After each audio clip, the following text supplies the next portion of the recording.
el capítulo 21, dice el versículo 28, pero ¿qué os parece? Un hombre tenía 2 hijos, y acercándose al primero le dijo: Hijo, ve hoy a trabajar en mi viña. Respondiendo él dijo: No quiero. Pero después arrepentido fue. Y acercándose al otro le dijo de la misma manera. Y respondiendo él dijo: Sí, Señor, voy. Y no fue.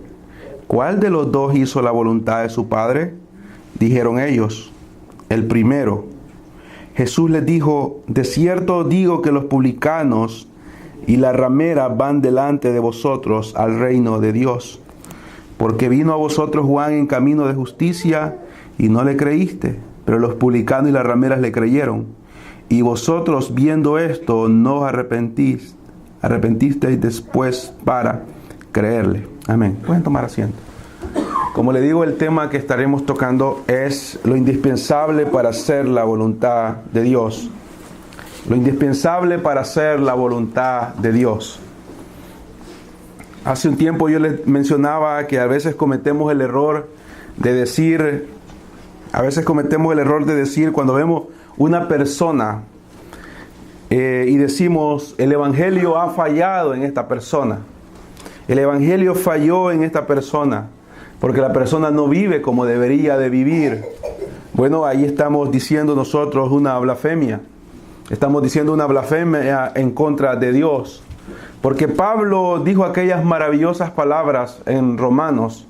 En Romanos el apóstol Pablo declaró y dijo: porque no me avergüenzo del evangelio. ¿Y cuál era el hecho que él menciona que no se avergonzaba? Él decía: porque el evangelio es poder de Dios. O sea, el poder de Dios, la soberanía de Dios, la omnipotencia de Dios se manifiesta en el evangelio. ¿Para qué? El apóstol Pablo lo dijo: para salvación. Él no se avergonzaba del evangelio porque el evangelio era efectivo. Y nadie más que él podía dar el testimonio de esto, porque él había sido transformado por medio de ese poder del evangelio. Entonces, cuando nosotros decimos el evangelio ha fallado en esa persona o en cualquier persona, estamos equivocados. El evangelio no ha fallado. Lo que ha habido es un problema, y fue el problema que hubo con el pueblo de Israel. El pueblo de Israel se le dieron las leyes, y las leyes que Dios dio, cuando Dios hizo el pacto con Israel, Dios no falló en haber dado las leyes. El problema es con el hombre. Dios declara en todo lo, si usted ve desde el libro de Éxodo, comienza a escuchar una palabra que dice duros de cerviz. Duros de cerviz. Y está diciendo que la frente de ellos, dice, es dura. Su cabeza, la cerviz, es la parte esta del ganado. Y él dice, son duros de cerviz.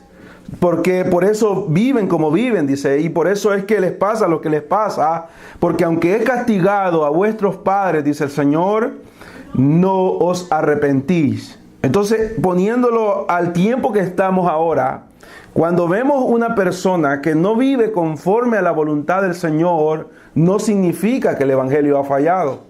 Por los que Cristo vino a morir, el Señor los salvará. Hay algo que se conoce como lo que es la eficacia de Dios, un llamamiento eficaz, y eso hará para lo que Dios ha enviado el evangelio. ¿Cuál es entonces el problema? ¿Por qué entonces no podemos vivir el evangelio? ¿Y por qué la persona no puede hacer la voluntad de Dios? ¿Sabe cuál es el problema? El problema está en no haber experimentado un verdadero arrepentimiento. Por eso hacemos un daño muy grande los que predicamos cuando una persona dice: yo quiero ser cristiano. Se le predica por primera vez y aquella persona dice: yo quiero ser cristiano, y se le dice fácilmente: bienvenido a la familia de Dios. Es un daño muy grave el que se le hace a esta persona, porque un predicador no puede decir esas palabras, sino que eso viene de parte del Espíritu Santo. Porque entonces estamos diciéndole a la persona: es así de sencillo, usted lo hace y ya viene. No es así de sencillo. Esta persona tiene que experimentar algo, como le digo, indispensable para poder ser cristiano y para poder hacer la voluntad de Dios.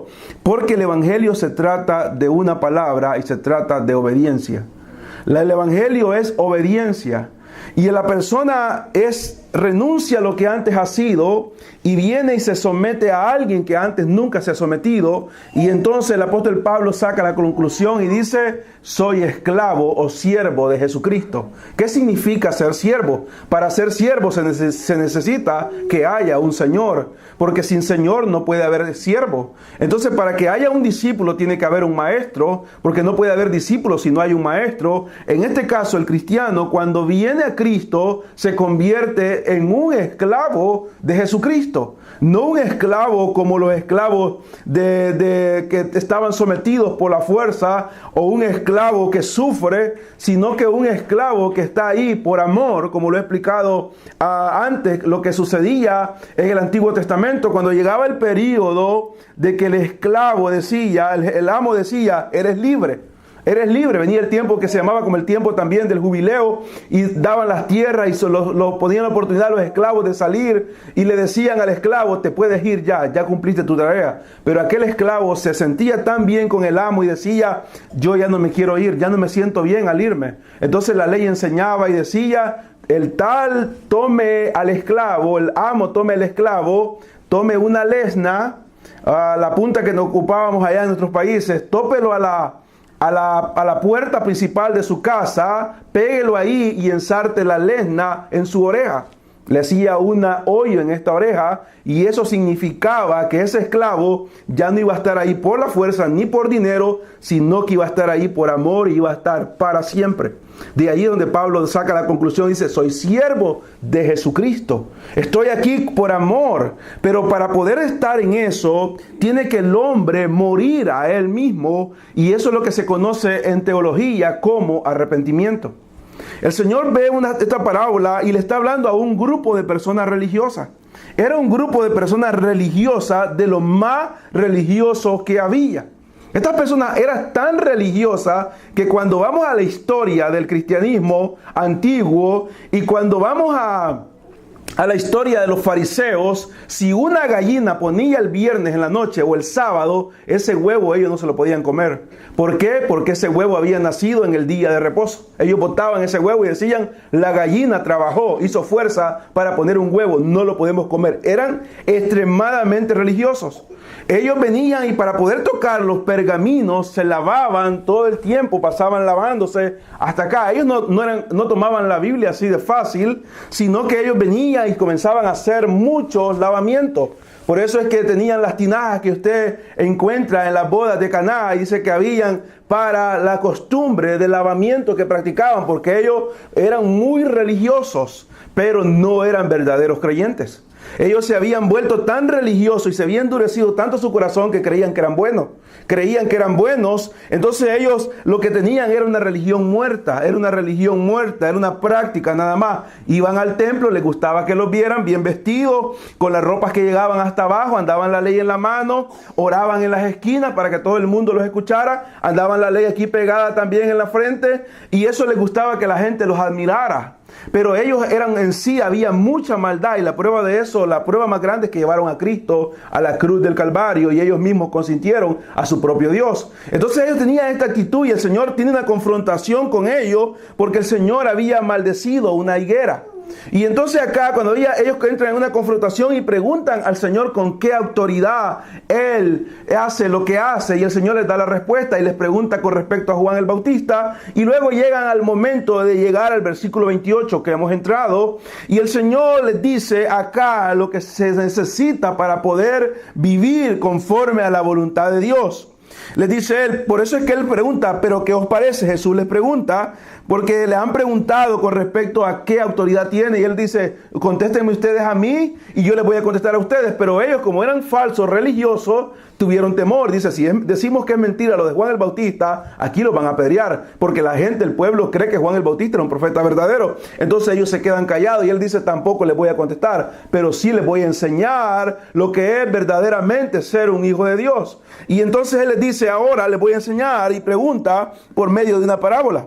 Un hombre tenía 2 hijos, dice, y acercándose al primero le dijo: hijo, ve hoy a trabajar en mi viña. Y este muchacho le dijo: no quiero, le respondió, no quiero. Pero dice que después, arrepintiéndose, fue. Acercándose al otro le dijo de la misma manera, y respondió el otro, sí, Señor, le dijo, sí, Señor, sí, voy. Y dice que no fue. No fue. Ahí pregunta él, ¿cuál de los dos hizo la voluntad de su padre? Dijeron ellos, el primero. Ellos contestaron correctamente. Jesús les dijo, de cierto os digo que los publicanos y la ramera van delante de vosotros al reino de Dios.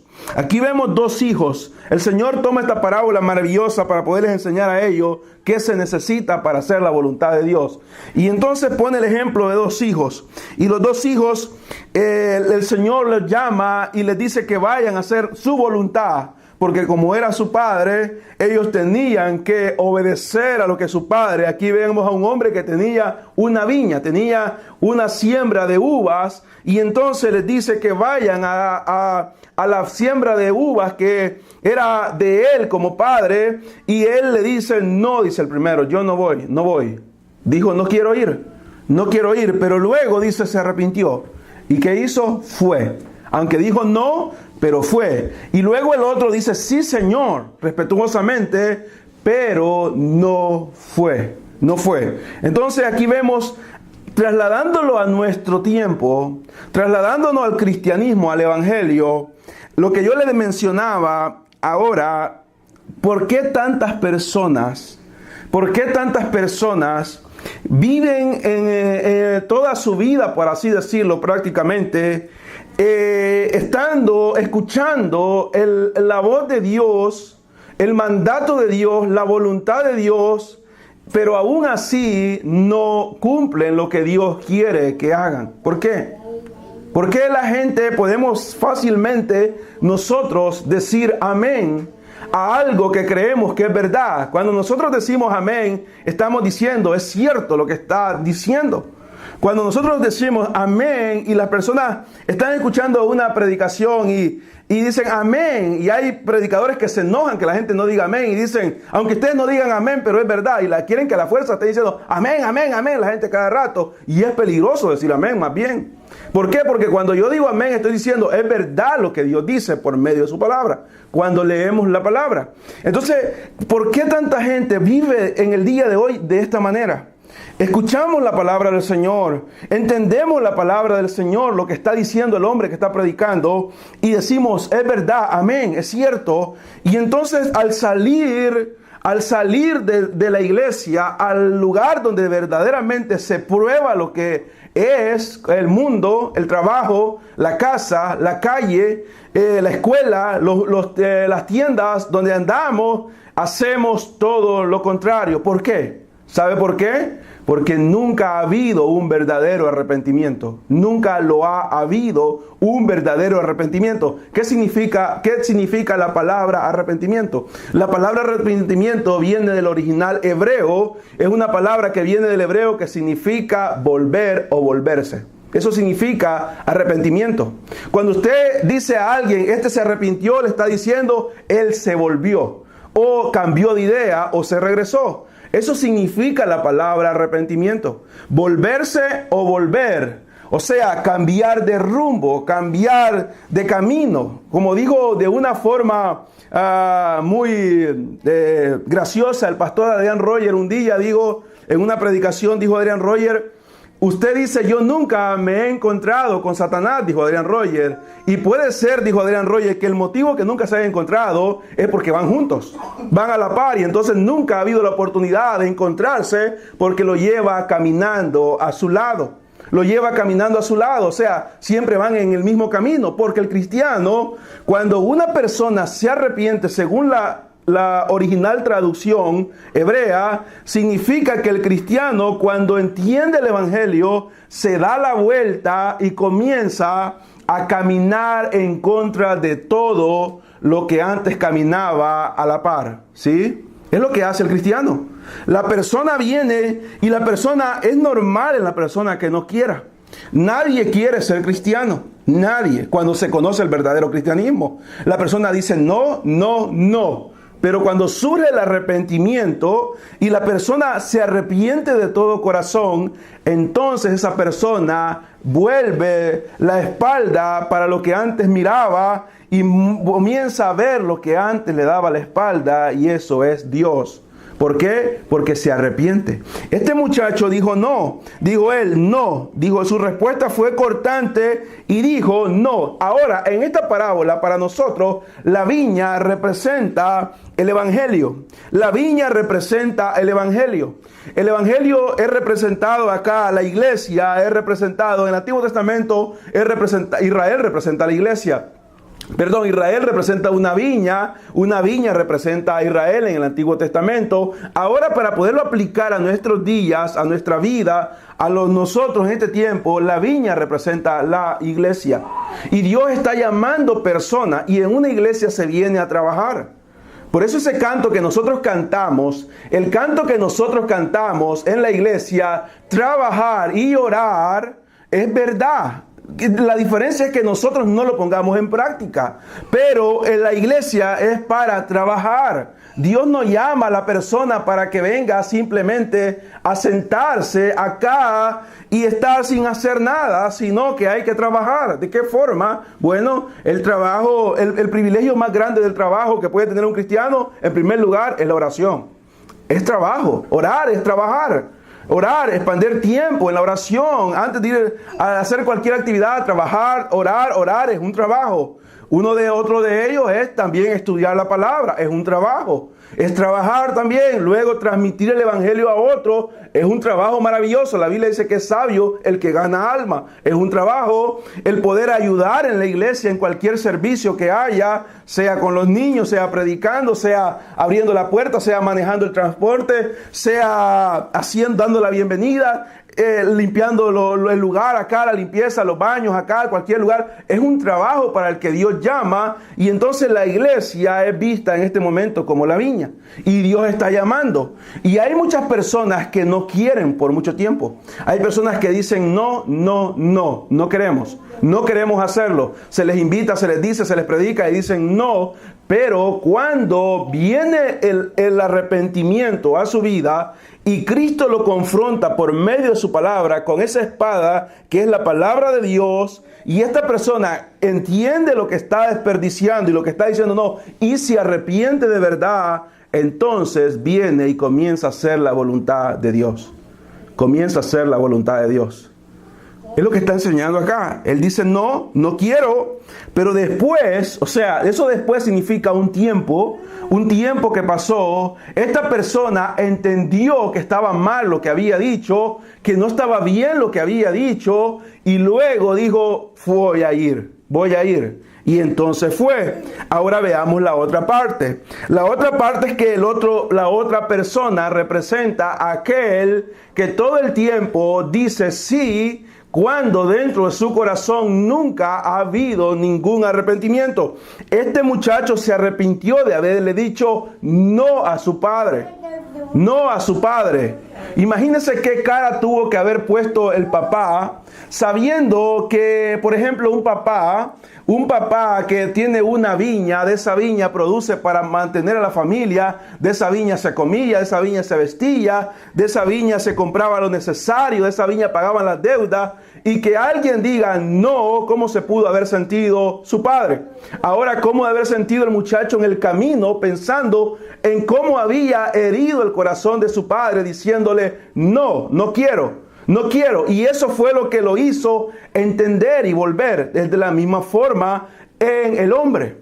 El hombre malagradecido, como hemos sido todos nosotros, dice no a Dios. Él nos da la vida, nos da el trabajo, nos da la salud, nos da la fuerza, nos da la gracia para poder trabajar en este país, para poder estar en cualquier lugar, para ayudar a nuestros familiares. Cada vez que nosotros respiramos, le estamos robando el aire a Dios, porque a Dios le pertenece todo. Y entonces el hombre dice, no quiero, no me hablen del evangelio, no quiero oír más del evangelio. Pero llega un momento donde él comienza a meditar, y entonces donde viene el arrepentimiento. Y un arrepentimiento no es un remordimiento, ni tampoco es algo de un susto, como yo lo dije anoche, que la gente repente lo hace por un temor momentáneo y la persona dice yo quiero arrepentirme y lo hacen bien fácil y aún lo hacen con una sonrisa. Nadie se arrepiente con una sonrisa. El arrepentimiento trae vergüenza, trae dolor, trae angustia. No me imagino a David yo escribiendo el Salmo 51 con una sonrisita, enseñando una sonrisa de medio lado. Me quiero arrepentir porque mis huesos me duelen ya, mi verdor se convirtió en sequedad, devuélveme el gozo de mi salvación. Tuvo que haber estado angustiado por lo que había hecho. ¿Por qué? Porque el pecado, la rebelión, produce tristeza, dolor, amargura, vergüenza, no tanto con la persona, sino para con Dios, porque el hombre entiende de que Dios lo sabe. Entonces el hombre viene y se postra y se arrepiente y comienza a hacer la voluntad de su Padre. ¿Sí? Va en el camino correcto, va en el camino correcto. Ahora el otro es el que dice sí todo el tiempo, como dije. Dice sí, está bien, lo voy a hacer. Pero, ¿qué sucede? Dice, respondiendo, digo, sí Señor, voy. ¿Y qué fue? No lo hizo o no fue donde se le había dicho que fuera, donde él dijo con su boca que iba a ir. ¿Qué dijo el Señor en Isaías? Este pueblo de labios me honra, pero su corazón está tan lejos de mí, porque solamente tiene en su temor es un mandamiento de hombre, lo que yo dije anoche. Estamos en un tiempo donde el evangelio se ha distorsionado y la persona va a la iglesia el domingo porque piensa que si no va a perder el trabajo. Piensa que la persona va a la iglesia porque si no va a perder el aumento. La persona va a la iglesia porque piensa que si no va, no se va a curar de la enfermedad. Y el problema, la iglesia no es para eso. La iglesia es para venir y gozarnos, alegrarnos por lo que Dios ha hecho, estar agradecidos por la salvación. Es cierto, Dios nos bendice con muchas cosas, hermanos. Y no es malo que pidamos y que esperemos en el Señor que nos dé esto. Y es bonito ver los hermanos cómo van prosperando y cómo Dios les va dando esto, aquello, que los jovencitos vayan preparándose y no se queden como todas las generaciones que están quedándose arruinadas, sino es bonito, es bueno. Pero lo más importante, la iglesia, venir a este lugar, es de verdad venir a cantar. Y al cantar, meditar en la grandeza de Dios, en la bondad de Dios, en el amor de Dios, en la misericordia de Dios, lo que mostró en la cruz del Calvario, cómo nos ha alejado de la ira y cómo nos tiene ahora en el amor de Él. Entonces, la persona hoy en día está atemorizada por mandamientos de hombre. Están diciéndoles, si usted no es fiel a Dios, no va a tener el aumento que quiere, no va a tener la casa que quiere, va a venir enfermedades. Y yo escuchaba una serie que estaban diciendo de la maldición de la pobreza. La maldición de la pobreza y todo ese tipo de cosas, y la gente está atemorizada. Entonces la gente viene y sabe cuál es el temor de las personas. El temor de las personas es la pobreza económica, pero no temen a la pobreza espiritual. Entonces la persona está temblando por la pobreza económica, pero no está temblando por la pobreza espiritual. Y entonces, ¿qué sucede? La persona hace lo que el hombre puede ver y deja de hacer lo que Dios puede ver también. ¿Sí?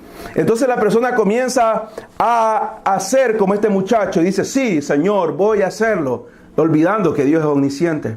Y entonces Dios es el que ve, y desde el momento que Dios ve la actitud de nosotros, sabe muy bien si lo vamos a hacer o no lo vamos a hacer. Él sabe muy bien si lo vamos a hacer y no lo vamos a hacer. Dice que le dijo, sí, Señor, y dijo, voy, y no hizo lo que dijo que iba a hacer. ¿Por qué? ¿Por qué no lo hizo? Bueno, porque en él nunca había habido un arrepentimiento antes, ni tampoco lo hubo en el camino, como lo sucedió con el otro. Él nunca antes se había arrepentido, ni tampoco se arrepintió mientras iba en el camino, y es lo que pasa con la vida hoy en día del cristiano de hoy en día. Dice, sí. Usted ha visto, a veces las personas dicen, hay seminarios o conferencias y dicen, anoten en la Biblia el día que usted pactó que iba a hacer las cosas bien. Nunca nadie lo ha hecho, ¿no? Yo lo hice un tiempo, yo lo anoté, ahí lo tengo en una Biblia, y dice, anote la fecha, el día que prometió que nunca iba a pecar, y uno ahí lo anota y pone atrás 1900 tanto, 2000 tanto, nunca voy a pecar. El problema es que 5 días después se olvidó la conferencia y se olvidó todo, y comenzó a caer en el pecado, y lo hizo de una manera más vil que antes. Eso no funciona. No funciona lo que yo le diga que anote. No funciona lo que yo le diga que escriba. No funciona lo que yo le diga que haga. Lo que funciona es lo que el Espíritu Santo hace en la vida de la persona. El Señor dijo, yo escribiré la ley en su corazón. La escribiré la ley en su corazón, ya no en piedras, no en tablas, no en papel, no en pergamino, no en lo que antes se escribía, ni en lo que se escriba. Yo la escribiré en el corazón, y eso significa que nunca se borrará. Ahí estará, y entonces el hombre, cuando es Dios que la escribe, ese hombre persevera y camina. No significa que no peca, todos pecamos, todos fallamos, todos tenemos tiempo donde miramos cosas que no debemos de ver, todos pasamos tiempo de mortandad espiritual, todos pasamos tiempo donde pareciera que tenemos un hierro arriba y las oraciones no llegan, todos lo pasamos, pero no nos quedamos ahí, sino que la diferencia es esa: el hombre persevera. ¿Por qué? Porque ha sucedido un arrepentimiento. Pero las personas en el día de hoy, ¿por qué no pueden hacerlo? ¿Por qué? Porque nunca ha entendido lo que significa verdaderamente el Evangelio. El Evangelio es poder de Dios, es algo sobrenatural. Yo no puedo salvarlo a usted, yo no puedo cambiarlo, yo no puedo cambiarme yo mismo. Yo no me puedo cambiar en nada yo mismo, yo no puedo dejar mis mañas, no puedo dejar mi pecaminosidad. Hay alguien que lo puede hacer, y ese es Cristo. Él lo quita, y lo quita de raíz. Él lo quita, y lo quita de verdad, lo quita con amor, lo quita con misericordia, lo quita con bondad. Y entonces cambia la persona. Y entonces por eso es lo que yo le dije ayer: para que una persona cambie como cristiano no es cosa fácil. No es cosa fácil. Yo antes me impresionaba en El Salvador cuando decía a unas personas, había un ministerio que se llamaba Pan y Chocolate, y esas personas salían a las 4 de la madrugada por todos los mercados de San Salvador, Usulután, San Miguel, a dar pan con chocolate, y la único era de dar pan y chocolate a la gente que estaba en la calle, y la gente creía. ¿Y quién iba a creer con ver un gran pan francés y un chocolate y con hambre? Todo el mundo decía así, pues. Sí, y llegaban en la tarde y daban el reporte y decían, 500 personas se convirtieron, todos aplaudían, todos bien contentos. Y yo decía, qué barbaridad, cuánta gente se convertía. Y a la iglesia que iba yo, para que se convirtiera uno, cuando estaba pequeño, costaba que se convirtiera. Y yo quería estar en esa iglesia que se convertía en 500. La pregunta es, ¿dónde están esos 500? Ellos lo que quieren es más pan, como los 5,000, y más pescado. Fueron del Señor, comieron tranquilos, y el Señor, como Él sabía todo lo que había en el hombre, dice Juan, llegan nuevamente, lo siguen por toda la orilla del mar y no lo encuentran. ¿Dónde está este? Y lo que querían era volver a desayunar. Y comieron el pan como nunca lo habían comido, porque ese pan venía directamente del cielo, era un pan no contaminado. Ningún horneador lo había hecho, Dios mismo lo fabricó. Qué rico haber sido, ¿verdad? El pescado y el pan. Y vienen ellos y corren y bien cansados. ¿Dónde está? Y lo encuentran bien contentos y dicen, aquí estás, te no fuiste, ¿qué señal haces para que te creamos? Lo estaban retando, diciéndole, vuelve a darnos comida. Y el Señor dice, ustedes me buscan por el pan, nada más. Pero ya no se lo dio. ¿Y qué hicieron? Todos se fueron. Todos se fueron. Todos, porque lo que querían era comida. Así sucede en el día de hoy. Se está diciendo a las personas, que convirtieron tantas personas. ¿Dónde están esas personas? ¿Dónde están? ¿Están perseverando? ¿Están luchando? ¿Podemos dar testimonio nosotros que están dando frutos de arrepentimiento, a que sea un fruto, aunque sea un frutito? ¿Sabe la higuera? Hay una discusión ahí entre la higuera que el Señor maldijo. ¿Por qué?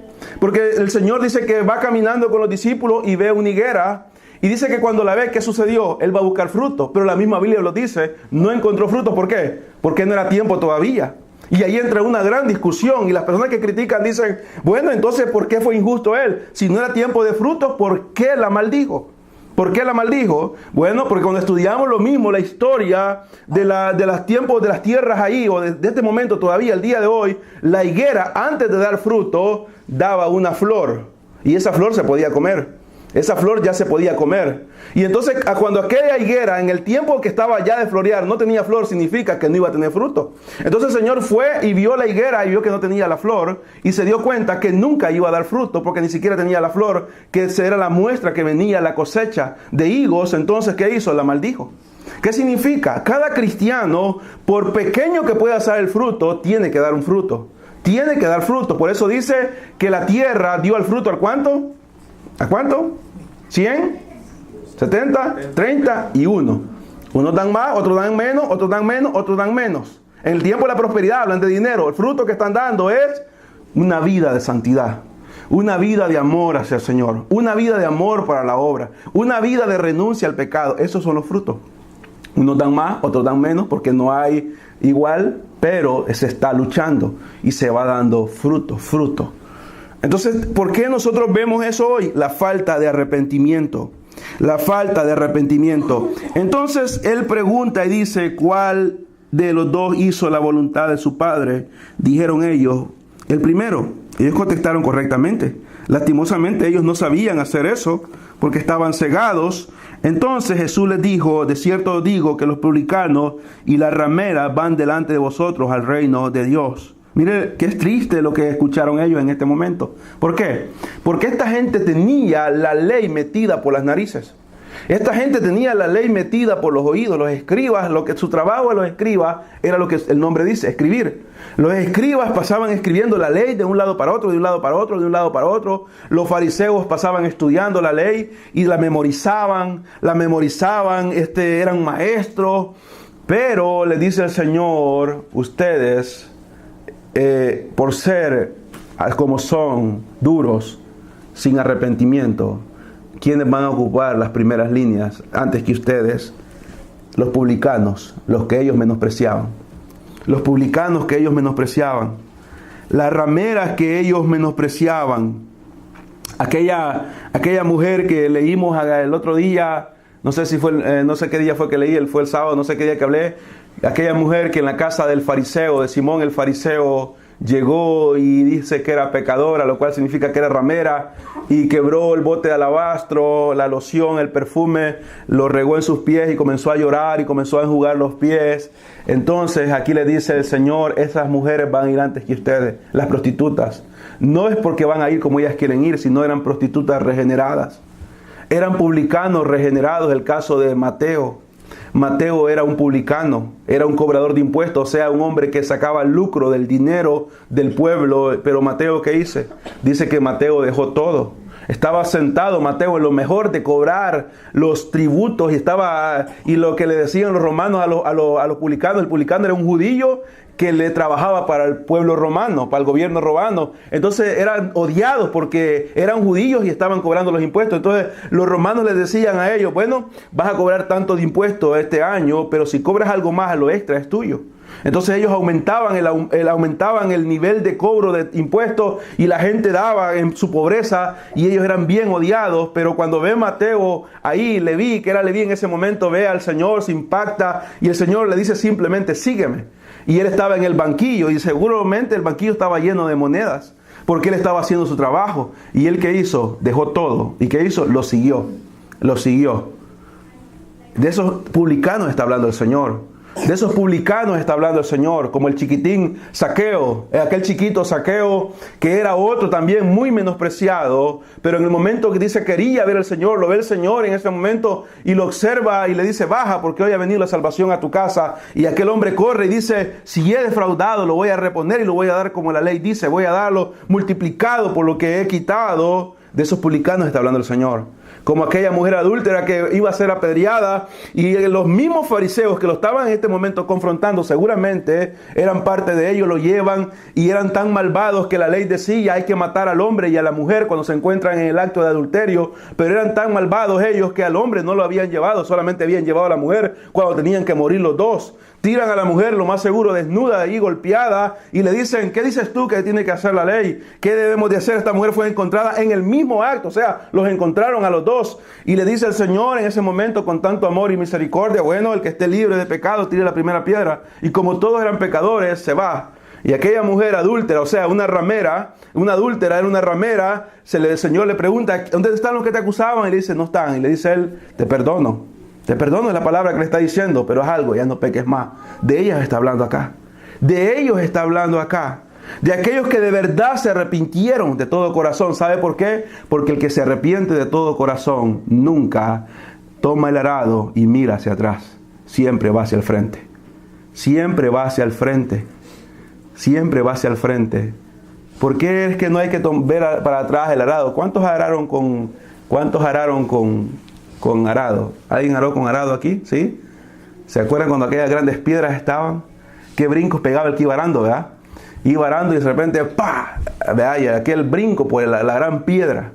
Entonces en el tiempo del pueblo de Israel era lo mismo. ¿Qué sucedía? La mayoría de ellos tenían arados alquilados, no eran de ellos porque eran pobres. Entonces el arado se dañaba. Entonces, ¿qué hacía? La persona iba siempre para el frente. Y cuando miraba una piedra al frente, lo que hacía era mover, como ustedes lo han hecho, ¿verdad? Y detenían los bueyes y quitaban la piedra y la tiraban hasta la orilla para que no volviera a estorbarle. Así es la vida del cristiano. La vida del cristiano, cuando de verdad se ha arrepentido, pone la mano en el arado del Evangelio, y cuando va, siempre va para el frente. Y cuando mire el obstáculo, lo esquiva. El obstáculo del pecado, el obstáculo de la tentación, el obstáculo de la concupiscencia está ahí. Y muchas veces golpea contra eso y hay un golpe, pero aunque esté ese golpe del pecado, no se queda ahí, sino que sigue el avance. Sigue el avance, se levanta y sabe en quién ha creído. Hebreos 12:1. Poner nuestra mirada, el autor y consumador de la fe, Cristo Jesús. Ahí está la mirada del hombre que se ha arrepentido de verdad. Ahí está la mirada del hombre que se ha arrepentido de verdad. Entonces dice él, porque vino a vosotros Juan en camino de justicia, o sea, camino de santidad, perfección, y no le creísteis, pero los publicanos y las rameras le creyeron. Y vosotros viendo esto, aquí está el gran problema de ellos. No se arrepintieron. Y es el gran problema del día de hoy en el cristianismo moderno. Por eso es que hay tanto pecado y por eso es que hay tanta iniquidad. Y no hay una búsqueda de lo que se debe de buscar, sino que se está ahí. Se está cubriendo uno aquí, se está cubriendo uno allá, y hay que cubrir aquí, hay que cubrir esto allá. Y se está parchando, y se está parchando, y se está parchando. Y nunca se busca el remedio. Cristo Jesús. Para ser sanado verdaderamente, como aprendíamos anoche. La llaga es incurable, el pecado es incurable, nadie lo puede curar, no hay medicamento, no hay psicología, no hay psiquiatría, no hay medicina para el pecado. La única medicina es cuando cae la preciosa, efectiva sangre de Cristo y la deshace.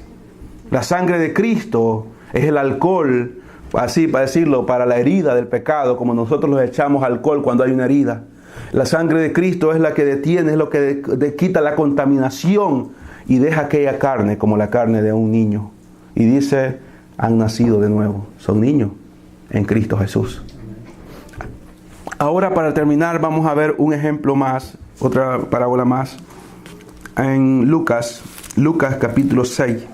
Lucas capítulo 6, el Señor dice acá algo parecido que nos servirá de mucho si meditamos en ello y le pedimos al Señor que nos ayude a poder ponerlo por obra.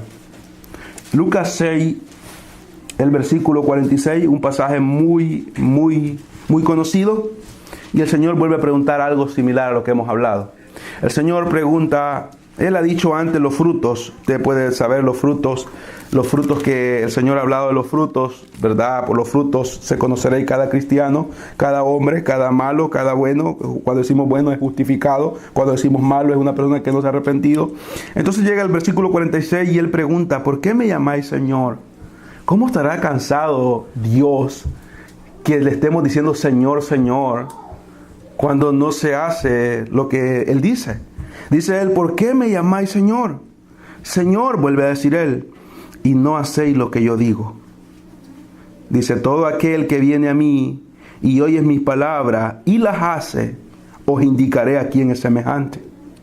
Semejante es al hombre que edificara una casa, cavó y ahondó y puso el fundamento sobre la roca. Sabemos quién es la roca, es Cristo.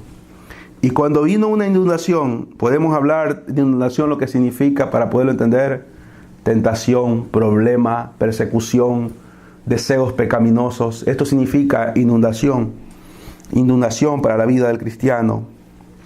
El río dio con ímpetu contra aquella casa, pero ¿qué sucedió? No la pudo mover. ¿Por qué?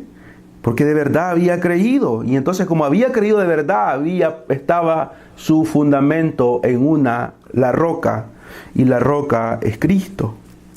Mas el que oyó, como aquel segundo hijo que oyó y no hizo. ¿Se recuerda lo que dice la palabra que leímos, verdad? Dijo sí, pero no lo hizo, no fue. Semejante es al hombre que edificó su casa sobre la tierra, sin fundamento, contra la cual el río dio con ímpetu, y luego cayó. Y dice que fue grande la ruina de aquella casa. Fue grande la ruina de aquella casa. La misma casa estaba la persona con diferente fundamento. y donde estaba el terreno, estaba hecha. Entonces vemos acá que dice que esta persona oyó, pero no hizo caso. O sea, vivió como quiso vivir. Y dice que al final aquella ruina es grande. Es grande. Vuelvo a decir lo mismo. En el día de hoy estos textos se toman para ruina de no tener aquello, no tener casa, no tener esto. No tiene nada que ver con eso. Cuando el Señor dijo estos textos, el Señor no estaba ni siquiera pensando en una moneda. Él estaba pensando en la ruina del alma. En la ruina del alma. No hay cosa más triste para un hombre que morir en desobediencia contra Dios. Su ruina es eterna. Su ruina es eterna, la pérdida es eterna. Lo más horrible que sucederá será aquellos que mueran sin Cristo. Hermanos, cuando una persona muere sin dinero, él no está pensando en el dinero. Y cuando una persona muere con dinero, él no está pensando tampoco en el dinero. Él solamente está peleando con la muerte. Él no está pensando cuánto tenía, cuánto no tenía, cuánto debe. Él no está pensando en nada de eso. En ese momento es una lucha con la muerte. Y al momento de morir, su alma irá a un lugar. Y ese lugar puede ser el cielo o el infierno. Depende qué hayamos hecho con la palabra del Señor. ¿Qué hemos hecho con la palabra del Señor? Si hemos dicho sí, Señor, y los hemos tratado de burlar de Él, bueno, Gálatas dice que Dios no puede ser burlado. Lo que nosotros sembremos, eso cosecharemos. Si sembramos para la carne, cosecharemos corrupción, pecado, muerte, condenación. Si sembramos para el Espíritu, o sea, obediencia, heredaremos la vida eterna. ¿Qué quiere usted? ¿Qué quiere usted? ¿Qué quiero yo? Mi carne quiere lo malo. Pero dentro de mí, mi espíritu, en unión con el Espíritu Santo, quiere ver al Señor cara a cara. Y tengo fe que lo veré. ¿Quiere verlo usted? Usted puede verlo también. Usted puede verlo. Porque no es por justo que uno está en el cristianismo, sino por injusto. El justo murió por los injustos. Y Él nos llevará hacia Dios. Así que si usted quiere hacer la amistad con Dios, hágalo. Hágalo. Pero no por un mandamiento de un hombre. Que si hace esto, le van a dar esto, si hace esto. No. Si usted cree en el Evangelio, será salvo y tendrá vida eterna. Es todo. Ahí quédese. De ahí lo demás, dice que el Señor añadirá lo que sea necesario. Y usted lo va a ir teniendo. Sin pedirlo, sin buscarlo muchas veces, usted lo va a ir teniendo, lo va a ir teniendo, lo va a ir teniendo. Pero sobre todo habrá algo dentro de usted. Será gozo. Porque dice que la bendición de Dios es la que nunca añade tristeza. Amén. Vamos a orar. Padre, buen Dios que está en el cielo. Gracias, oh Señor, por su misericordia. Gracias, oh Señor, por su bondad. Gracias por permitirnos esta noche haber hablado de su palabra, haber cantado esos cantos maravillosos, Señor. Bendiga a mis hermanos de la alabanza, bendiga a mi hermana, Señor, que cantan de esa forma, Señor, para usted, que siempre hay en su corazón un deseo de cantar. Bendiga cada vida, Señor, bendiga a los hermanos que han venido, bendiga a las hermanas, Señor, bendiga a la hermana que dio la bienvenida, Señor, bendiga a los hermanos que sirven, Señor, bendiga a las maestras, a las hermanas que están con los niños, ahí, Señor, cuidándolos también. Señor, le pido que sea usted bendiciendo esta iglesia. Bendiga a los amigos, Señor, bendiga a las amigas, Señor, que están en este lugar, para que puedan entender, Señor, que el Evangelio se trata de obediencia, arrepentirse por lo malo, Señor, arrepentirse por el pecado y de anhelar no volverlo a hacer. Y cuando se haga algo que es pecado, correr, Señor, aquel que está todavía intercediendo como aquel sumo sacerdote del Antiguo Testamento, pero ahora el verdadero sumo sacerdote, Cristo Jesús. Toque la vida, Señor, toque el corazón de aquellos que todavía están afuera.